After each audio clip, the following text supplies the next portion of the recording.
Good morning. Welcome to the Unitarian Church of Los Alamos. I am Anita, Barela, today's worship associate. Whoever you are, whomever you love, whatever your image of the holy, wherever you are on your life's journey, you are welcome here. If this is your first time with us, we'd love to get to know you. Please sign our guest book that's located in the foyer. For kids, we have an activity table up here.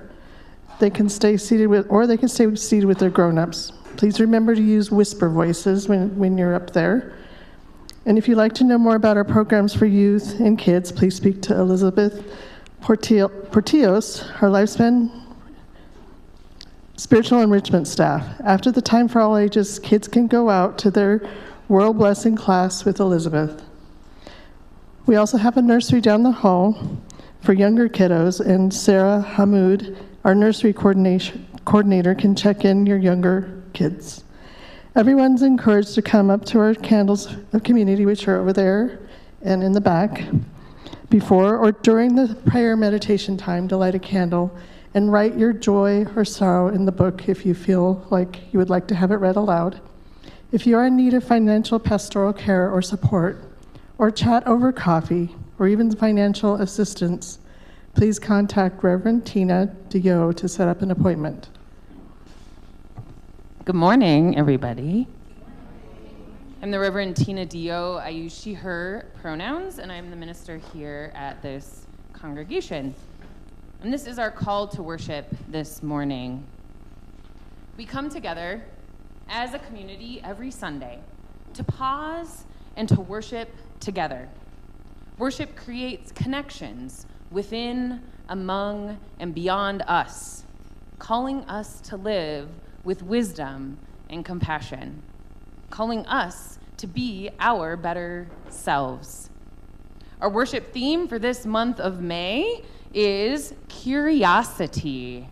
So part of being curious is asking questions. And we will be exploring today all of the questions. Well, maybe not all of the questions, but some of life's questions. So now let us light our chalice flame, the symbol of our faith. Leo is going to come up and light our chalice flame. Anita will read our chalice lighting words. And some fun facts about Leo are that he plays viola and trumpet.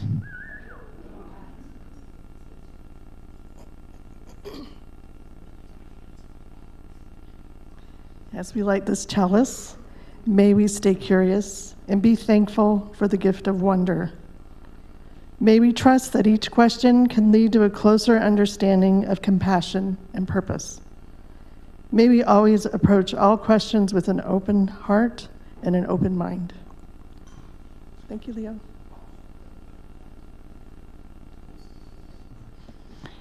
And today we're going to also recite our congregational covenant. We did work on this covenant last year, and at last year's annual congregational meeting, we passed this congregational covenant that had been worked on by many of you. We had some workshops, and it was a really fun, we had a covenant Sunday that we pulled all of this language together. So this is our covenant for our congregation that we can jointly recite now. And we are a covenantal faith. We are not creedal, so we all have different beliefs about religion and life, but we do covenant around values here. So that is our covenant that we will recite. So let us recite this together. Guided by our UU shared values, centered in love, we covenant to be open to all, be kind, trust and be trustworthy, strive to understand, speak thoughtfully, work to resolve conflict, accept democratic outcomes, be a steward. By this covenant, we shall grow our hearts. So thank you for joining in that recitation. And let us now rise in body and or spirit to sing our opening song, When I Am Frightened. So our offering for May will go to our Unitarian partner church in Begnaud, Romania, in the region of Transylvania. This offering will go towards providing scholarships for the youth of the village to attend the Unitarian high school nearby. All cash and undesignated funds will go to our UU partner church. You can also use the QR code on the screen for the Givelify app to make a donation to our partner church or directly to our church's general fund. So in 2017, we were fortunate to have a visit from folks from our partner church here in Los Alamos. And in 2019, a group of people from our church were able to go and visit our partner church in Romania. Barb Franzak was one of these people that got to go and visit our partner church and would like to share a little bit more about our partner church with you today.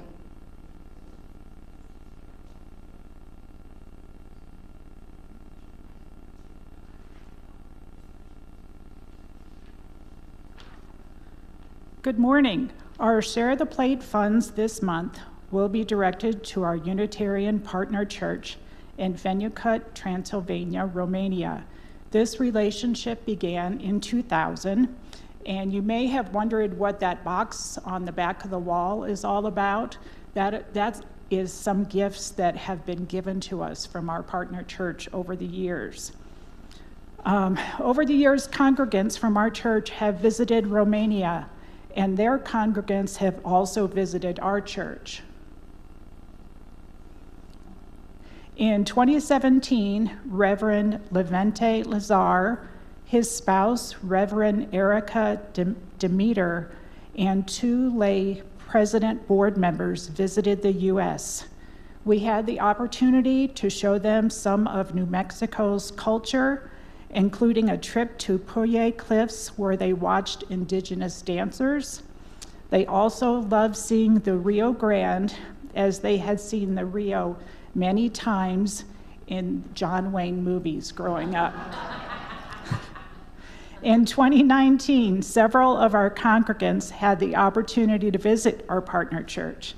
Jeff and I traveled along with our previous minister, Reverend John Cullinan, his spouse, Jess, Patrick Webb, Felicia Orth, and Evan Rose.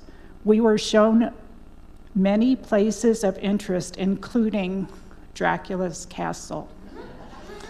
And you'll see there's a picture of Reverend Cullinan and Reverend Levente doing a service there in the middle, and there's Jess singing, and there's Patrick Webb playing a fiddle on the right. It was really special. The people of Venue-Cut are warm, welcoming, and loving, and mainly work in agriculture. They value relationships and appreciate food, drink, and music. Each summer, the church hosts a summer camp for children of all faith backgrounds. I'm certain some of the funds we collect this month will be used to support this summer camp, as well as being used in their annual scholarship fund. Thank you for your generosity.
Thank you, Nylea. Woo. And thank you all for your generosity this morning, and your gifts will help our partner church and the youth in their camps and their scholarships and their educational pursuits. So thank you so much. Questions, and more questions. All the questions. So to start this sermon, I'm going to ask us some questions. So a couple of them you can help me answer if you want.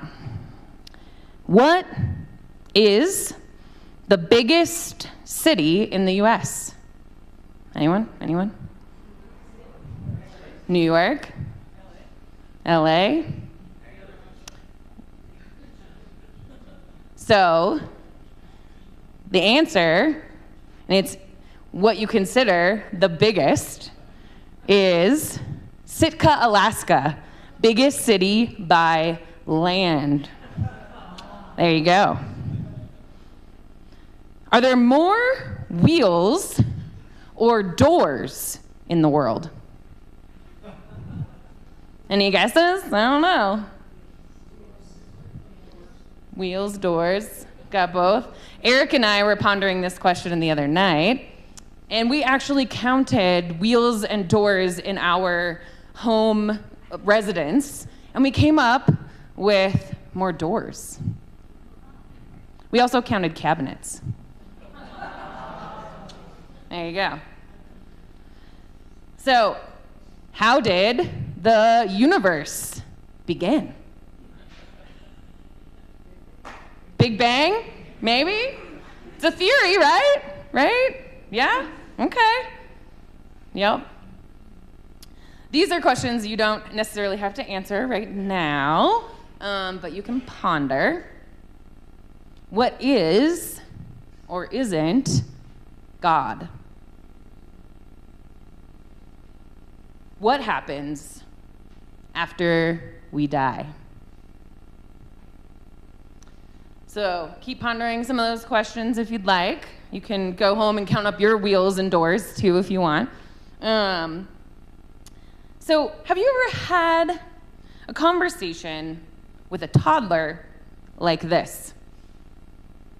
Jen, I need you to lay down in your bed so you can go to sleep. But why? Well, so you can get a good night's rest. But why? Well, so you can grow strong and healthy while you rest. But why? Because when you grow strong and healthy in your sleep, you will have more energy to play tomorrow. But why? Well, because our bodies need rest at night and food during the day so we can have energy to learn and have fun. Has anyone have those conversations with toddlers or anyone really? But why? So sometimes these questions from the toddler can be exhausting, right? But why? Sometimes asking all the questions in our lives about all the things can also be exhausting. But why? And these questions can make us anxious when we don't have the answers. So throughout my adult life, and as a Unitarian Universalist, I have embraced the philosophy to be curious and ask questions. I'm not perfect at this, and it is indeed something we need to practice and be reminded of. Be curious, ask questions. But why? Says the toddler. Because being cool with not knowing everything, coupled with curiosity, can lead us along our path of lifelong learning and growth. Some might even call this enlightenment. And lifelong learning can lead us toward new adventures, joy, and a deeper experience as a human being. It turns out enlightenment isn't the destination, but the path itself.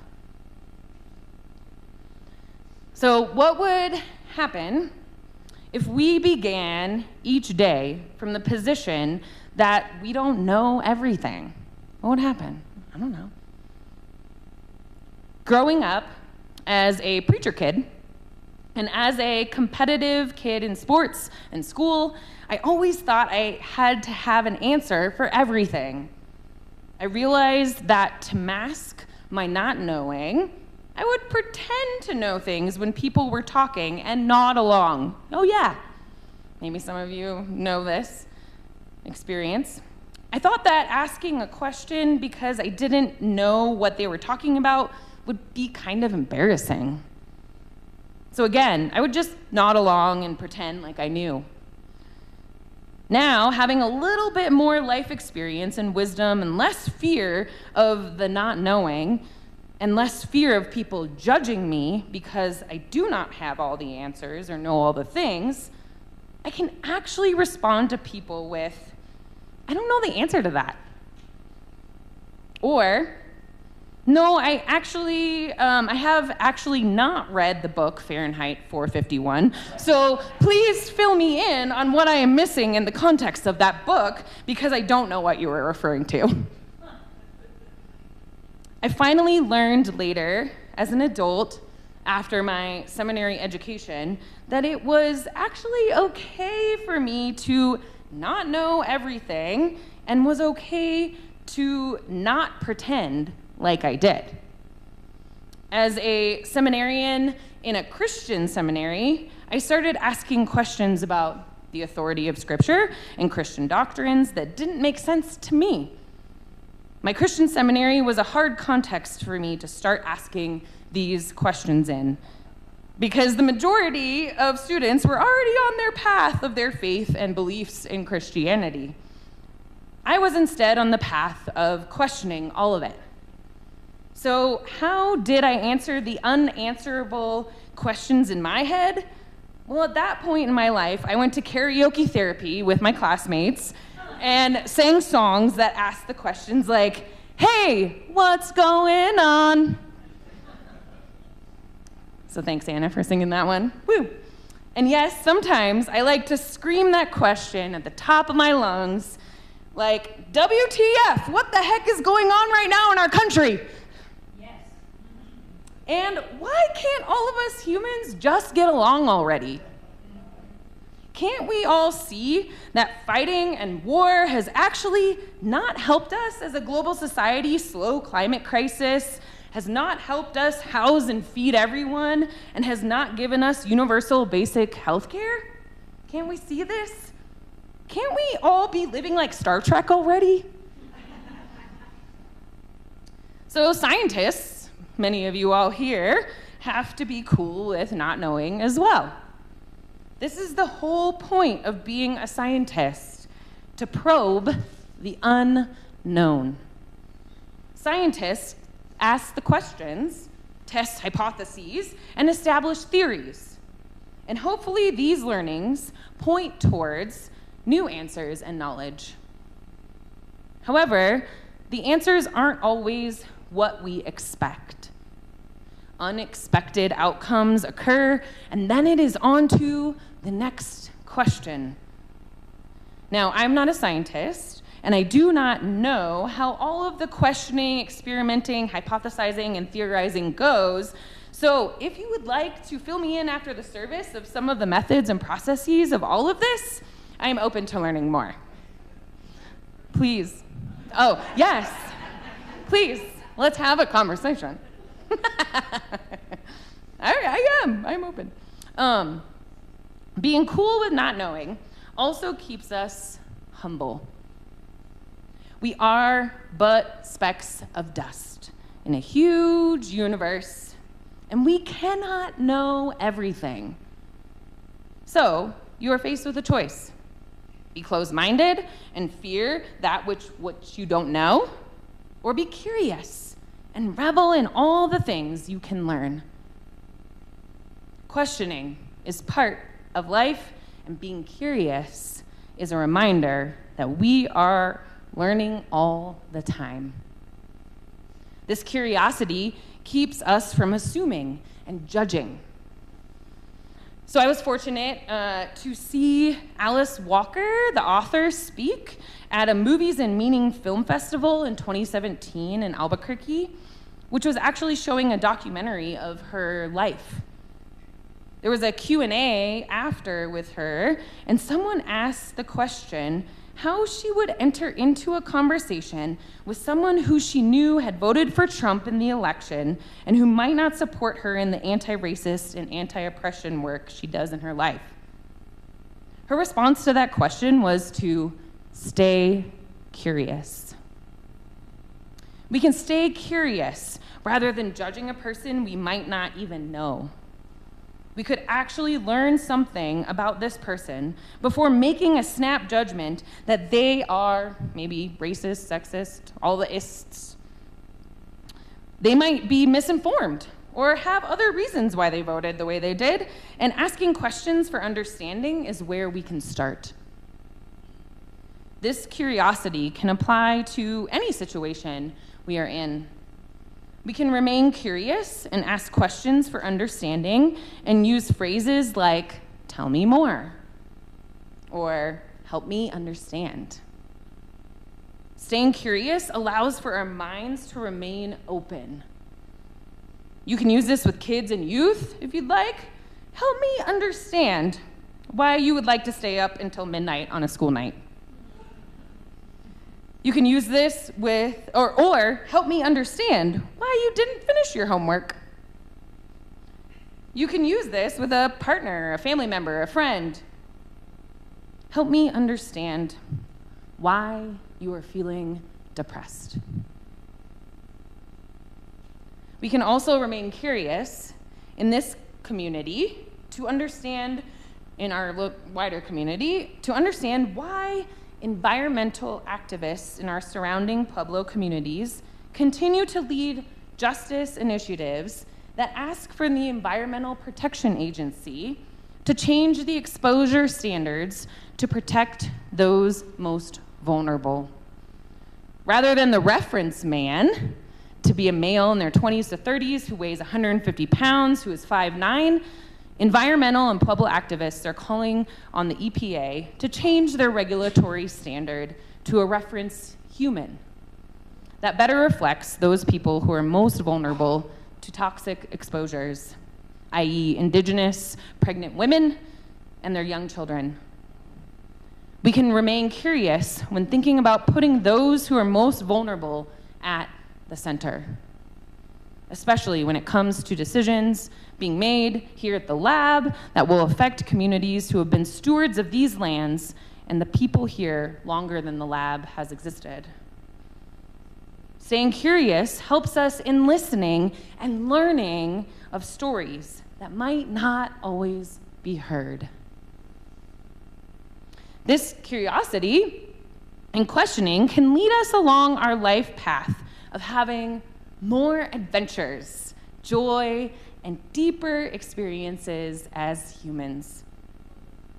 So I became Unitarian Universalist because it was here in this context that I felt free to ask all my questions about Christianity and religion and life that I had started asking in seminary. And you know what the fun and adventurous part of asking all these questions is? I'm still not done asking my questions and being curious about all of these life big questions. I love that in our UU tradition and theology that we express that revelation is not sealed and that revelation is continuous. The sacred isn't just something in the past that was disclosed to people in fixed doctrines. The sacred is still speaking to us through nature, history, science, art, personal experience, and in the still unfolding human story. As Unitarian Universalists, we are committed to being lifelong learners. This is what excites me most about our community. We are to remain curious and treat each new encounter with life as potentially carrying something we have not yet seen or understood. And as they say here in Los Alamos, it's where discoveries are made, and you can't do that without asking questions. So just yesterday, we hosted a death cafe here at the church for folks to just come together, drink tea, eat cake, and talk about death. We explored our different thoughts, questions, and even experiences we had with death. We remained open to the questions surrounding death. Many of you may know the poet Andrea Gibson.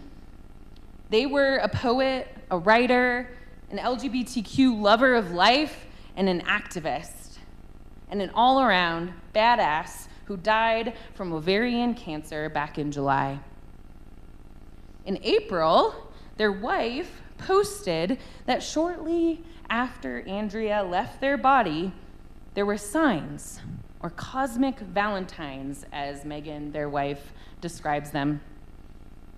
Megan described that on one afternoon, from the other side of the room, Alexa came on unprovoked.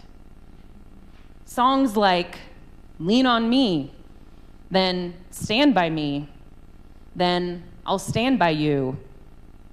The songs felt pointed and obvious, something you could probably expect from Alexa and the algorithm following a close family member's death.